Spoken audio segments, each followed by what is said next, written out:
અમદાવાદ બાદ વડોદરામાં યોજાયો પતંગ ઉત્સવ, જ્યાં નવલખી મેદાન ખાતે આંતરરાષ્ટ્રીય પતંગ મહોત્સવનું આયોજન કરવામાં આવ્યું. તો વિદેશથી આવેલા 38 પતંગબાજોએ પતંગ ઉડાડી, જ્યાં દિલ્હી, કર્ણાટક અને પંજાબના 18 પતંગબાજોએ ભાગ લીધો. વડોદરા પાલિકા, ગુજરાત ટુરિઝમ, જિલ્લા વહીવટીતંત્રનું આયોજન કે જ્યાં પતંગોત્સવમાં મસમોટી અને રંગબેરંગી પતંગોથી આકાશ ઉભરાયું. તો થીમ બેઝડ પતંગો બનાવી હાજર શહેરીજનોએ અપાયો મેસેજ. તો અમદાવાદ બાદ વડોદરામાં પણ પતંગોત્સવનું આયોજન કરવામાં આવ્યું, જ્યાં નવલખી મેદાન ખાતે આંતરરાષ્ટ્રીય પતંગ મહોત્સવનું આયોજન કરવામાં આવ્યું. વિદેશથી આવેલા 38 પતંગબાજોએ પતંગ ઉડાડી. Yes, I fly my own kite. We have one that we've made ourselves, and then we have a lot of kites. We have structural kites, the geometric ones.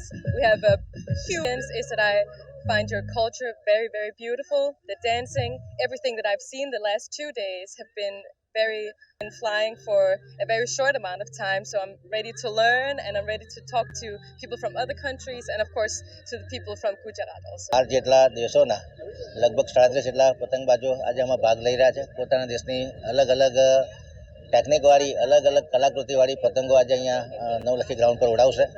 અને આજે મકર સંક્રાંતિના નામે ઉજવાતો તહેવાર કે સૂર્યના કિરણો મકર ઋતુ પડવાની શરૂઆત થાય, આજથી દિવસ લાંબો થવાની શરૂઆત થશે. અને તમામ કાઉન્સિલરો અને વડોદરાની તમામ જનતાને આ પ્રસંગે હું અભિનંદન પાઠવું છું.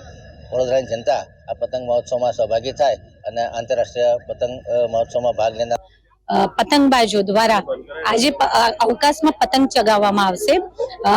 પતંગ ચગાવવો જે લક્ષ્યને ધ્યેયને ઊંચું રાખવાનું શીખવે છે. સાથે સાથે ઘોર અંધકાર રાત્રિ પછીનું પ્રથમ કિરણ આ ભગવાન સૂર્યની ઉપાસનાનો પણ પર્વ છે. સાથે સાથે રજૂઆત કરવામાં આવી છે. ચોક્કસ પણ કદાચ બની શકે કે ઠંડીનું વાતાવરણ હોય અને આજે પાછો રેગ્યુલર દિવસ હોવાથી કદાચ બની શકે. फुल एक्सपीरियंस है यहाँ पे. अलग अलग टाइप की पतंग है, भारत के झंडे की भी है, पैंडा वाली भी है. सो ये जो पूरा सेलिब्रेशन है लास्ट ईयर भी हुआ था और इस साल भी हुआ और हमने स्टार्ट इसको जुम्बा के साथ किया. जितने भी फॉरेनर्स हैं उन्होंने डिफरेंट म्यूज़िक पे किया. इनफैक्ट बॉलीवुड म्यूज़िक पे, गरबा म्यूज़िक पे भी किया. देन उसके बाद एक गरबा का पूरा फीमेल्स ने काफ़ी अच्छा डांस किया.